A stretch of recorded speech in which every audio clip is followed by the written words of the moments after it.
Women today often feel fed up, overwhelmed, overworked, and completely stressed out. What can physicians do to help patients manage this stress? You are listening to Everyday Family Medicine on ReachMD, and I'm Dr. Jennifer Caudle. Joining me today is Dr. Tiffany Lowe-Payne, a family physician and founder and CEO of the Institute of Transformational Health and Wellness Incorporated.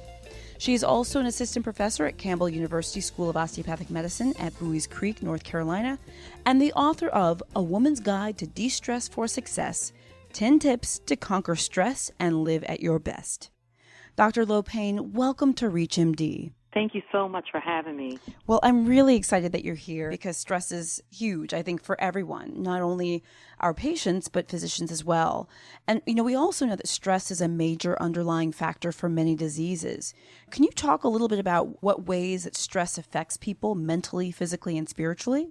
When we first think about stress, though, I want to make sure that people really understand that stress as an underlying factor to chronic disease is actually more prevalent than we realize. It's been shown that it can account for at least 60, but some research actually says up to 90% of chronic medical diseases that we see in our offices every single day. So we know that this crosses all ages, all socioeconomic statuses, and all races. It's something that affects each and every one of us, and it's important for us to make sure that we address it. Now, when we think about stress and how it affects us, I think it helps to think of our bodies as this miraculous ecosystem, a whole entity that's made up of mental, spiritual, and physical components. For us to be completely healthy and whole, it requires that it's a delicate balance for us to have all of those elements be in place. If one of them's off, then it throws others off as well, and we know this as the biopsychosocial model. So when stressors come into our life, and it will, we know. I don't think any of us can really avoid stress. Whether they're positive or negative stressors that disrupt our balance or take us away from our norm, it actually stimulates our brain to release a host of hormones via our hypothalamus, our pituitary gland, and our adrenal system. It releases the hormones which we know are epinephrine, norepinephrine, cortisol, among many other hormones that it can release, and it emits an effect on our body. Now, in the short term, it's actually good. We know that it keeps us focused, it keeps us alert, helps us to be able to handle our task, whether it's an assignment or whether it's getting us out of dangerous situations. But in the long term, when you have chronic stress in your life for an extended period of time where you're running around like you're an Energizer bunny with your gas pedal down to the floor, it can actually create a negative effect on you, a negative feedback of sorts, and it can cause an adrenal failure to occur, where your cortisol level will then become elevated to a maximum level and not be able to lower itself. This is where we start to see the issue. This is where you start to see things like your immune system begin to get lower, where you're getting sick all the time, where we have patients who come in with frequent colds or asthma attacks, where we see increased levels of insulin or weight gain, where we start to see patients who complain of things like fatigue or inability to sleep, which then can lead them to be less focused or have memory issues or irritability, or even engaging in poor lifestyle habits. As a matter of fact, the American Psychological Association said that 75% of people who say that their stress levels are moderate to high admit to engaging in unhealthy behaviors to help cope with stress. They can either self-medicate with things like shopping or eating, alcohol, or smoking. And we know that it can actually lead to illness. When we look at Americans, we know that 1 in 3 Americans have high blood pressure. 27 million Americans have diabetes. And we know it's actually caused because of stress. 200,000 smoking-related illnesses can occur. And then when you look at the top 10 leading causes of death, many of which are preventable, we know that stress is an underlying factor in many of those, heart disease being number one. So it's important that we look at it and we address it because it really is affecting our patients. How can physicians help patients recognize when they're stressed? And what are some practical techniques that you recommend that patients utilize to help manage their stress? First, it's important for us as physicians to be sensitive to the fact that our patients are stressed. It's almost like an elephant in a room, something that's sitting there when a patient comes in, especially patients that we see frequently in the offices who come in with these vague complaints that are occurring in their lives. The American Psychological Association put out a study called Stress in America back in 2013. And it actually showed that as providers, only 17% of us are having conversations, open discussions with our patients about stress. So we definitely have to have a conversation. When you start to do that, you start to see that when they come in with these issues, there's a lot of underlying problems that are occurring, whether it's in their social arena or psychologically, it may be an issue at work. We can help them evaluate these and then start looking at ways that we can help them get better. So I like to do a stress test of sorts, a modified stress test, where I begin to ask them a series of questions. And these are actually questions that I've made up, and I put a scale to them to measure whether a person's mildly stressed, moderately stressed, or highly stressed. Things like, are you having difficulty focusing or concentrating at the end of your day? Are you finding that you're irritable? Are you really tired or feeling absolutely exhausted by the end of your day? And as patients start to answer these questions, we can help them see that maybe some of the symptoms that they have are because of stress. Once we get that, then we can kind of go into some of the techniques to help them lower their stress level. Once we know what we're dealing with, and then also they're knowing what they're dealing with as well. Stress and burnout is also a growing problem for physicians. And, as a physician myself, we're both family physicians. I feel like it's something that many doctors talk about a lot or feel. What are some tips that healthcare providers and medical students and even medical residents can employ to avoid getting burnt out? Because this is a big issue right now. Absolutely. It's a major issue, and it's getting bigger every single year. We're seeing more of it. When you look at burnout syndrome, it actually consists of three components. You're extremely exhausted, you become cynical and less flexible, and in the midst of all that, you actually become more inefficient. So physicians actually have one of the highest burnout rates than any other profession that we see in America.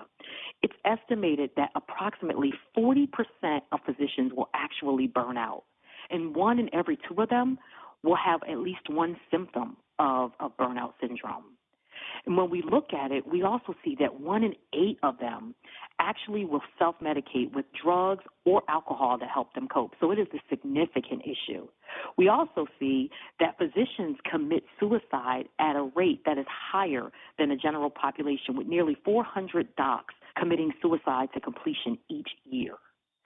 This is not just a problem for physicians. It's also a problem that we see for our medical students and our residents and interns as well. Some of the factors that lead to that are just simply the demands and stressors of patient care. We know that our hours are getting longer. They're not necessarily getting shorter with some of the administrative burdens that we're having. We also know that many of the docs feel as if they have a lack of control with the changes in regulation that we're seeing. JAMA actually released an article in 2013 that said only 36% of doctors feel that they have a role in decreasing healthcare costs. So many docs are feeling like they're practicing medicine, but they're not really having a say in what they're doing. It also commands our identity. One of the things that makes us successful as physicians is also one of the things that can be a double-edged sword for us, and that's our personality, our type A personality, and the need to make sure that we dot all of our I's and cross all of our T's. It can actually affect us negatively because that perception or that sense that we have to be perfect in everything we do because we know that we're dealing with life and death issues on a regular basis can increase our stress level like none other. And when it commands our identity, those things that we see that we may not have done well or that we may have failed at or not done completely the way we want it to, it's also an indictment of who we are as individuals if we're not careful. And so we have to be mindful of that. It's also important that we don't get caught up in the biases and the stigmas. Many doctors, residents, and medical students, they don't get help because it's a sign of weakness. And as servant leaders where we're out in the community and we're doing great things and we're pillars of the community, we don't want to be perceived as being weak. Doctors are not supposed to get sick. That's what they say anyway. And so we don't get the help that we need. But it's important for us to make sure that we recognize when we're stressed out, we recognize when we're starting to get some of those symptoms of burnout syndrome so that we can get the help. If we don't take care of ourselves, we won't take care of, we can't take care effectively, I think, of anyone else. I feel like your comments and your frankness is really appreciated. And I think a lot of physicians and healthcare providers out there listening to your comments will be able to relate, either because of personal experience or experience with colleagues or friends or loved ones. So I think this is a really important dialogue to have. If you're just tuning in, you are listening to Everyday Family Medicine on ReachMD. I'm Dr. Jennifer Caudle, and I'm speaking with Dr. Tiffany Lowe-Payne, a family physician and author of the book, A Woman's Guide to De-Stress for Success, 10 Tips to Conquer Stress and Live at Your Best. We were talking a little bit about physicians and healthcare providers and the stresses that we often feel and some of the pressures that we have. What are some recommendations that you may have for healthcare providers to help lower stress? I think that the recommendations that we would use for ourselves are really the recommendations that we would give to our patients. Some practical techniques that we can do every single day to make sure that we are lowering our stress level and really preparing ourselves and equipping ourselves to take care of our patients the best way that we can. Some of the most important things that I see, and I actually, discuss this a lot in the book, is the power of positivity. And I know that actually sounds cliche and may sound a little fluffy, but it actually works. There is power in positivity. Research has shown that individuals who think negatively, it emits the stress response with those same hormones that we talked about earlier. But when you think positively, it actually can shut down that stress response, and it can emit endorphins. And the endorphins we know, are mood elevating. They help to stabilize you. They help to give you a better outlook on life. So doing certain things, simple things that we can do every single morning, such as positive affirmations, getting up and just saying something positive over your day or over yourself, it actually works. Speaking positively, being able to reframe your situation. Even if the situation is a stressful situation, it doesn't necessarily have to affect you negatively if you're able to reframe how you're thinking about it. And so that is a key fundamental aspect to being able to lower your stress and to begin to look at things in a different light. In addition, we can help ourselves as well as our patients realize our limits.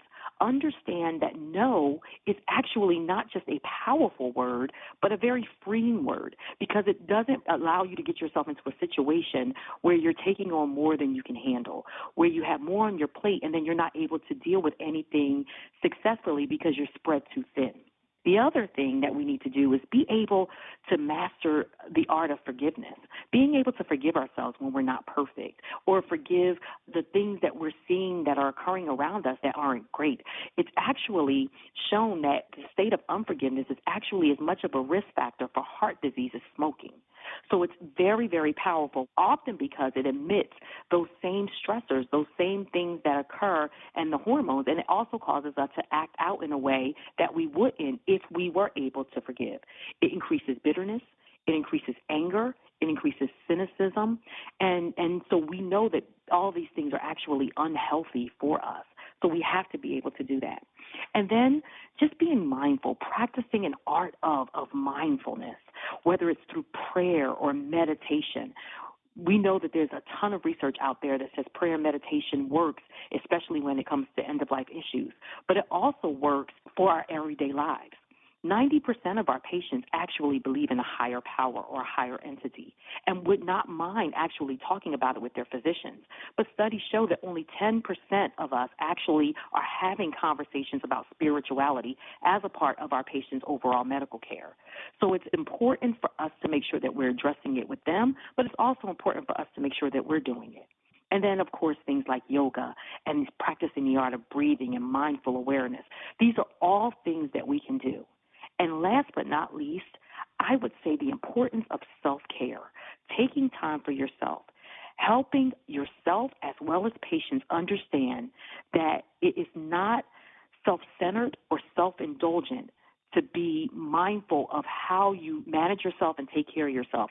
It's actually the first principle in self-preservation, making sure that you're able to be healthy and as well as you can be so that you can then go out and take care of everybody else effectively.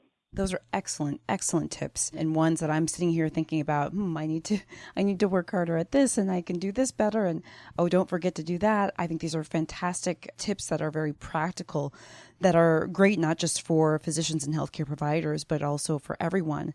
As we come to a close, I would love for you to talk a little bit more about some of the initiatives that you are involved in to bring awareness to the importance of self-care and preservation and stress management, which is what you've just been talking about, and maybe how that relates to women and healthcare providers and why you wrote your book in the first place. Can you speak about that? Absolutely. So we know that women are doing so many great things today. They are breaking through glass ceilings like never before. We're climbing corporate ladders. Women are actually starting businesses and becoming entrepreneurs at staggering rates. That's absolutely amazing. With that being said, women also have traditional roles in play. So for as many advances that we've made, we are all still moms and wives, and some of us are caretakers. And so the demands that we have are actually very unique and much more than the demands that women had 50 years ago. And so our stress level is actually higher than it's ever been. That is actually the inspiration for me writing the book. It's an inspiration because of the number of women that I actually have seen come into the office who achieved great things by all accounts, but who on the inside were just feeling broken and stressed out. And so the book goes over 10 practical tips that they can employ in their lives every single day, tips that I've even learned as myself as a woman who's successful, but who was also very stressed, to help them lower their stress level so that they can live at their best. I've also been able to initiate some great things through the Institute of Transformational Health and Wellness. I founded in 2015 trainings and seminars to help women lower their stress levels, not just recognize that they're stressed, but really incorporate some of these real life practical tips to be able to lower it. And I'm also through that launched the Healthy, Fit, and Fabulous campaign. It is a campaign for women who are leaders, whether they're physicians or in some other corporate arena, to be able to practice the art of self-care. It's a campaign that is going to be running all this year. April is Stress Awareness Month, so it is one of those things that we're really bringing light to issues of stress in general to make sure that we know that we have to be able to de-stress for success, that we cannot success ourselves to death. So I'm really excited about some of the great things that I'm doing and that I'm able to do through the Institute with my team, and I'm looking forward to hearing some of the great things that are going to come out of people's lives from it. That is wonderful. We've talked a lot about your book. Where can people find your book if they're interested in purchasing it? It is available on Amazon. It's also available on my website, www.drtiffanylowe-payne.com. They can purchase the book there. They can also find out more about myself as well as the Healthy, Fit, and Fabulous campaign. Is there anything else that you would like to add? For every physician out there who may be going through a stressful situation or dealing with something that's causing them to be depressed, or they're finding that they're at a place that could potentially jeopardize their license, please know that there is help available. There is the Physicians Health Program, which is a national program that's meant specifically for healthcare providers to preserve their licenses to help them get back to a place of living healthy and whole. That is something you can actually look up. It is an anonymous program that will help you get the services that you need so that you can continue to take care of patients. And it is absolutely anonymous as long as you go into it voluntarily, as long as you take part in it and are compliant with what they're asking you in the program. Your license will be protected. That's wonderful. That's very, very helpful information. Well, with that, I really want to thank you, Dr. Tiffany Lowe-Payne, for joining Everyday Family Medicine today. It was wonderful having you on the program. Thank you so much. It was a pleasure to be here. I'm your host, Dr. Jennifer Caudle, and to access this episode and others in the series, and to download the ReachMD app, please visit us at reachmd.com, where you can be part of the knowledge. We encourage you to leave comments and to share this program with your colleagues. Thank you for listening.